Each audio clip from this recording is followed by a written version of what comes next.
मेरा नाम शिवानी सिंह है और मैं अभी फ़िलहाल परमार्थ में पिछले 5 सालों से काम कर रही हूँ। सीनियर प्रोग्राम मैनेजर भी हूँ और परमार्थ के द्वारा एक पूरे राष्ट्रीय स्तर पर एक अभियान चलाया जाता है, जल जन जोड़ो अभियान, जो वास्तविक रूप में नदियों के पुनर्जीवन से लेकर के पानी के संरक्षण पर हम लोग काम करते हैं। इसकी मैं यूपी की स्टेट कोऑर्डिनेटर भी हूँ। हम समाज सेवा से जुड़ाव कैसे होना शुरुआत कर सकते हैं?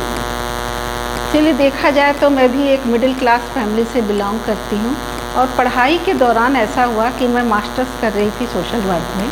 कानपुर यूनिवर्सिटी से मैंने मास्टर्स किया है और वहाँ पर हम लोग को थोड़ा सा एक होता है कि इंटर्नशिप करनी पड़ती है।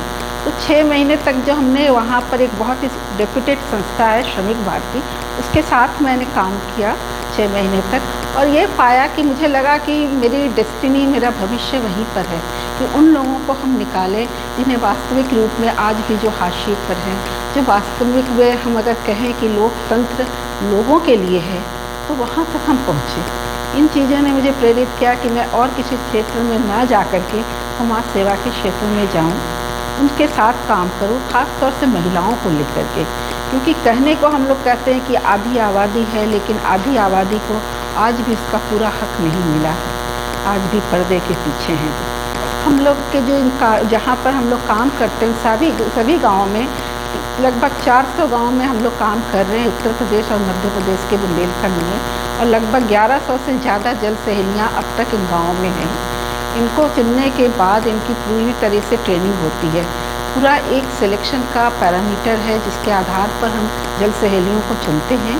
फिर उन्हें हर तरह की ट्रेनिंग, चाहे वो नेतृत्व कला हो, कम्युनिकेशन हो, कैसे बातचीत करें, किस तरीके नेचुरल रिसोर्स मैनेजमेंट यानी कि जल और इन सब संसाधनों, प्राकृतिक संसाधनों का प्रबंधन कैसे करें, अपने गांव में किस तरीके से पंचायत के साथ बैठकें करें, किस तरीके से जाके मंच पर बात करें, इन सब चीज़ों की उनको पूरा प्रशिक्षण दिया जाता है। ये बिल्कुल भी स्मूथ नहीं था। बुंदेलखंड अगर हम देखें तो आज भी एक पिछड़ा इलाका ही नहीं बल्कि यहाँ पर पितृसत्तात्मक समाज है जो महिलाओं को आगे जाने के लिए बहुत प्रोत्साहित नहीं करता। उस समाज से महिलाओं को निकाल पाना, आज भी पर्दा प्रथा इतनी ज़्यादा है और लोग समझते हैं कि महिलाओं को घर के अंदर ही रहना चाहिए। ऐसे समाज से महिलाओं को निकालना एक बड़ी चुनौती थी। शुरुआत में जब हम महिलाओं को ट्रेनिंग के लिए बुलाते थे तो बड़ी समस्याएं आती थी। कई बार हमें उनके घर वालों को, उनके घर के पुरुषों को भी लाना पड़ा कि आकर देखें हमने क्या बताते हैं, कैसे सिखाते हैं, समझाते हैं।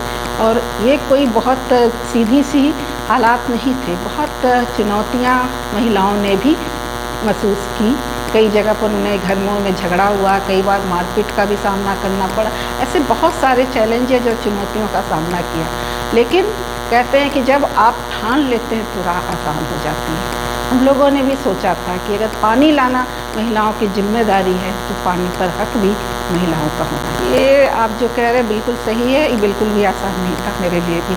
लेकिन ये मैं कहूँगी कि मेरे घर के लोग मेरी बात को, मेरे काम को समझने लगे थे।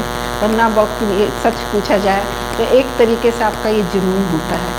समाज सेवा जो ऐसी होती है जिसमें आपके कोई काम के घंटे निर्धारित नहीं होते, आपको कभी भी कहीं भी जाना पड़ता है। तो ऐसे में मेरे पति ने और मेरे परिवार के लोगों ने बहुत साथ दिया और यही वजह रही कि मैं अपने बच्चे को भी, और क्योंकि हम एक ये जॉइंट फैमिली में रहते हैं तो बच्चे को छोड़ना कई बार मुझे भी लगता था कि एक माँ होने के नाते क्या मैं एकदम से बच्चे को छोड़ के बाहर निकल पाऊँगी, नहीं।